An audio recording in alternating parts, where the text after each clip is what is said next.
Matapos talunin ni Ea ang kanyang kapwa ka-team ride na sina Rere Meneses at Ivy Lacsina, oras naman ngayon ng paghaharap nila ni Dina Wong.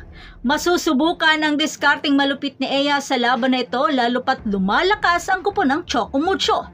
Ang tanong, makakaya kayang makipagswag ni Ea sa harap ni Wong? Sasagot kaya si Wong sa swag ni Ea? Malalaman natin yan ngayong Sabado.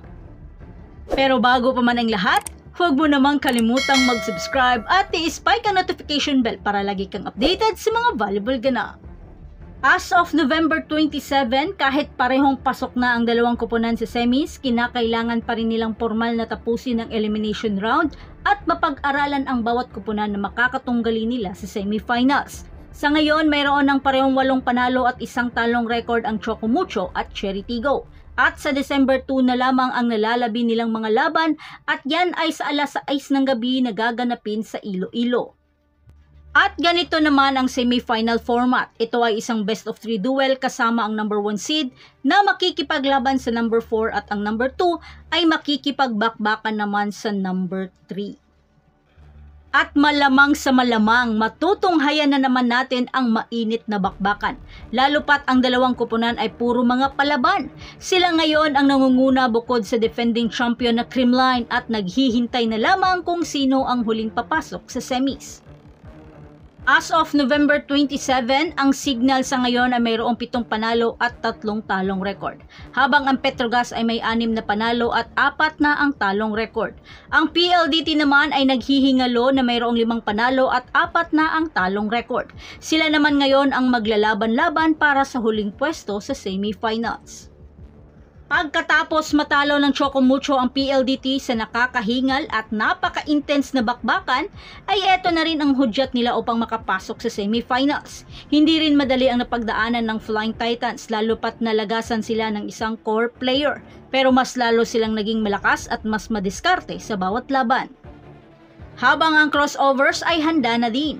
Nalagasan man sila ng isang malakas na middle blocker ay tuloy pa rin ang laban. Matapos rin nilang manalo sa kanilang huling 6 na laro kabilang ang 2 epic na bakbakan na napunta sa buong 5 set na ruta at yon ang laban nila sa Signal at F2. Naging hudyat rin nila ito para makuha ang pangatlong pwesto sa semis.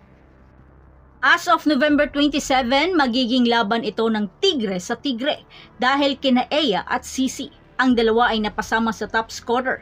Si Ea Laure ay nakapagtala ng 162 points at nasa pangatlong pwesto habang si Sisi Rondina naman ay nasa pang-4 sa pwesto at nakapagtala ng 161 points. Talaga namang all out ang UST Star sa bakbakan na ito.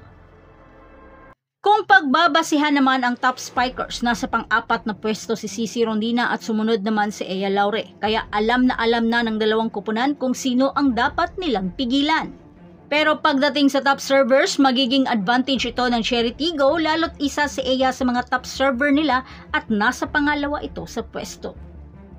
Pero kokontrahin naman yan ni Tang Ponce na nangunguna ngayon sa top receivers at Sisi Rondina naman ay nasa pang-5 sa pwesto. Kaya wag na wag yung itatarget si Tang at Sisi. Sa ngayon, kinakailangang deskartehan ng Cherry Tigo ang kanilang mga atake lalo't umaarangkada ang mga buwis buhay dive ni Tang Ponce sa floor defense. Maaaring mapuputo nito ang malalakas na Cherry Tigo, lalo na sina Ea at Ses. Si Tang Ponce ngayon ang pumapangalawa sa top diggers pero hindi rin iismulin dahil nandyan rin ang backup ni Ea na si Jen Nerva na championship caliber din sa kanyang larangan. Kaya aasahan nating isang mainit na bakbakan ito at labanan ng mga diskarte at tamang balasa sa mga manlalaro. Isa rin sa magpapababa ng momentum ang mga sangkaterbang unforced errors. Kaya paunahan na lamang sa pagkuha sa momentum. Ikaw, sino sa tingin mo ang makakakuha ng momentum at magtatagumpay sa kanilang mga huling laban sa elimination round? Maaari mo bang i-comment sa baba ang iyong mga opinion nang malaman din namin ang iyong kuro-kuro? So that's it. Thanks for supporting this channel and please don't forget to like and subscribe and spike the notification bell para lagi kang updated sa mga valuable ganap. And thanks for watching.